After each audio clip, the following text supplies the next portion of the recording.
এরপর খড়দার দিকে নজর রাখবো। খড়দাতে নেশাগ্রস্ত মহিলার তাণ্ডব, ঘটনায় বিরক্ত ১৩ নম্বর ওয়ার্ডের সূর্য সেনের বাসিন্দারা। মহিলাকে মানসিক হাসপাতালে ভর্তি করে পুলিশ।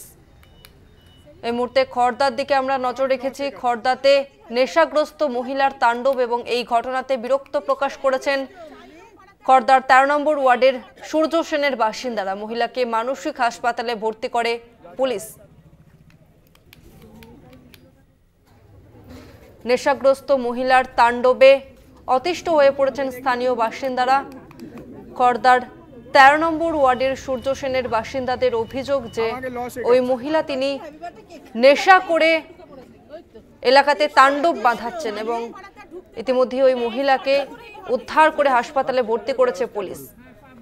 এই মুহূর্তে আমাদের সঙ্গে ফোন লাইনে রয়েছে প্রতিনিধি জয়ন্ত মজুমদার। জয়ন্ত, স্থানীয় মানুষদের কি অভিযোগ? দেখো, যেমনটা অভিযোগ যে খড়দা পৌরসভার ১৩ নম্বর ওয়ার্ডের পূর্ব ব্রিজনের পোদ্দার লজে ভাড়া থাকত এক মহিলা এবং দীর্ঘদিন ধরে তার অস্বাভাবিক আচরণে কিন্তু অতিষ্ঠ হয়ে পড়তো এলাকার যে সাধারণ বাসিন্দা এবং সাধারণ মানুষজন, তারা প্রত্যেকেই।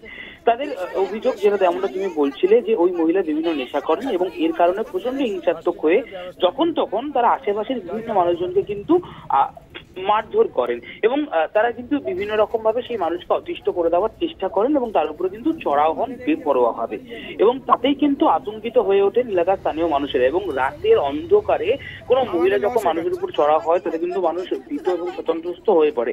এমন ঘটনা কিন্তু ওই অঞ্চলের মানুষ কিন্তু বহুবার কিন্তু ফেস করেছেন, এমনটাই কিন্তু তাদের অভিযোগ। এবং গতকাল রাতের বেলা কিন্তু এই মহিলার আচরণ এতটাই প্রভাব ফেলে স্থানীয় মানুষের মধ্যে যে স্থানীয় বাসিন্দারা কিন্তু খড়দা থানাকে খবর দিতে বাধ্য হয় এবং তারপরে কিন্তু খড়দা থানার বিশাল পুলিশ বাহিনী সেখানে মোতায়েন করা হয় এবং তারপর কিন্তু সেই যে মহিলা নেশাগ্রস্ত অবস্থায় এলাকার স্থানীয় মানুষের উপর অকথ্য অত্যাচার চালায়, তাকে সেই মহিলা মানসিক ভারসাম্য হারিয়ে ফেলার কারণেই এই ঘটনা ঘটাচ্ছে কিনা এই বিষয়ে তদারকি করে খড়দা থানার পুলিশ। পরবর্তী তাকে মানসিক যে হাসপাতাল, সেই হাসপাতালে কিন্তু চিকিৎসার জন্য, সঠিক চিকিৎসার জন্য কিন্তু ভর্তি করা হয় এবং ইতিমধ্যেই কিন্তু ওই যে অঞ্চলে গতকাল রাতের বেলা যে পরিস্থিতি তৈরি হয়েছিল, বিক্ষোভ তৈরি হয়েছিল, সেই পরিস্থিতি কিন্তু অনেকটাই নিয়ন্ত্রণে আনে খড়দা থানার পুলিশ।